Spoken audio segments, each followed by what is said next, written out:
Stephen, after a lifetime in a Mets uniform, you're in spring training with somebody else. Tell us about the experience, good, bad, and different. How's the start of spring camp gone for you? It's been going awesome. The Blue Jays just built this brand new player development facility out here. It's incredible. The place is so well thought through, and also just the staff has been awesome. Players have been awesome. It's a fun young team who were in the playoffs last year, so the transition's been really good. It's an exciting team to be on right now. Yeah, it's a little different location too, being in that Tampa area as opposed to maybe all the way stuck out there where the Mets were training. Not as many people around you, so this is a little bit more things to do, so to speak. Although you guys can't get out a whole lot right now, but it is a different area. What do you think of the area? Yeah, I'm a big Port St. Lucie fan, and so coming over here, I was like, it's a little bit more busy, but I'm liking it. Dunedin's a really cool town. Obviously, can't do too much right now, based on all that's going on, but it's definitely a cool town. It's a pretty area, so that part's been fun too. Talking about being a fan, I mean, you were right. How far were you living from the ballpark in New York? 10 minutes? 10-minute ride or so? I mean, yeah. So how different was it when you got the word that you were going to be traded? Yeah, I mean, I was surprised a little bit, but, sometimes you kind of see the writing on the wall. And, I did a little bit, so I wasn't super surprised. And to hear it was the Blue Jays, this team's a really exciting team who is really good. So it was pretty exciting to come to this club as well. So obviously you don't have a ton of perspective as a Blue Jay yet, Stephen, but tell us about just organizationally what feels different. Like, I'm not sure if we on the outside make too big a deal about organizational philosophies, because after all, it's baseball for all 30 cities, right? But is there something or a touch, a feel that's different with the Jays as compared to the Mets? There's nothing huge. There's a little different philosophies here and there, but for the most part, the goal is to go out and just get better at your craft and win games, through and through. And so there's little different philosophies here and there on different things, but yeah, there's not too big of a difference. The biggest difference just coming in is to this facility. This facility is incredible, and so that was like kind of the biggest eye opener. But other than that, not too big difference, no. So, Stephen, let's talk about you. One of the things that we always do in the winter is we go back, we dissect ourselves as players and figure out what we want to work on. So looking back at your time in New York, this is almost like a starting time over for you in your career. What did you learn? What do you feel like you need to work on to get to where you want to be? I think the biggest thing, is getting to watch Jacob deGrom every day or every fifth day.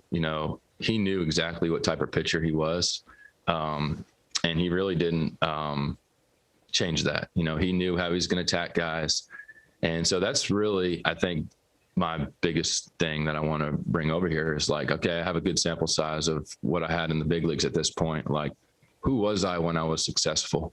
And just believe in that and stick to that and be convicted in that. And that's my biggest thing. I like that because a lot of times we overthink and we got to make this adjustment. Oh, here they're going on fastball, whatever. Hearing you say Jacob knows who he is and what he's about makes me think he says, here's my stuff. I know what I'm doing. Go get it done. And so that sounds like that's what you're saying. I need to figure out, and how you want to attack guys with what you do and not trying to worry about other things. Am I right? Exactly. Yep. Hey, talk about the staff a little bit, Stephen. You'd be hard-pressed to find three better lefties in the same group than you, Robbie Ray, and Hyun-Jin Ryu. Have you gotten to know Ryu at all? I understand he's a pretty funny kid. Yeah. It's I got to know him a little bit. I got to watch a few of his live BPs.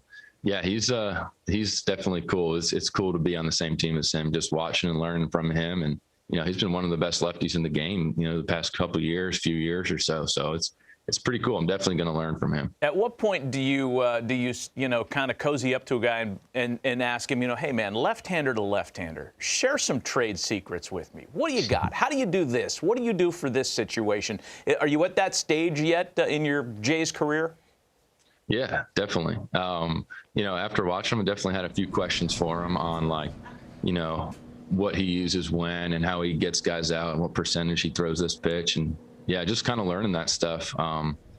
You know, like I said, he's been super successful. And same thing playing catch with Robbie Ray. You know, he punches a lot of guys out with his slider. So just, you know, learning about what he does there and stuff like that. So did anything those guys share with you surprise you? Were you surprised to hear anything that they thought of? Not really. You know, you kind of see him and you make your assumptions, and it was, you know, pretty much right. But it's just good to hear from those guys. And yeah, so nothing really surprised me. You know, I'm also thinking about your career as a J now. I mean, the pass list for you, the comp tickets with the Mets had to have been just a complete mess for you, right? You grew up in the area. We all know your story. Not such a burden as a J, maybe. Yeah, I mean, you're going to have to get your passport now if you want to come watch me play. So, what are they telling you guys about a home facility? Because it's been a big talking point with the Jays all winter long. We know it's Dunedin to start the year. Is there some plan afoot to get back to Rogers Center at some point? I think that's the goal. But, you know, right now we're just kind of looking, hey, this is what we got. You know, watching these guys last year up in Buffalo, we came up there with the Mets and played them, and man, it didn't affect them. They still won games. They're a tough team. So, you know, I don't think it's going to have any negative effect on us. So I'm excited to get with these guys. I saw that number 22, man. The only thing I could think of was Jimmy Key wearing that 22 with the Blue Jays. Lefty? Yeah. Nice. Well, you got more stuff than Jimmy. Jimmy used to fade it and dip it. He comes after folks. Hey, so go get him, man. We appreciate the time. It's been awesome, and thanks for sitting around getting this done with us. All right. Thanks, guys.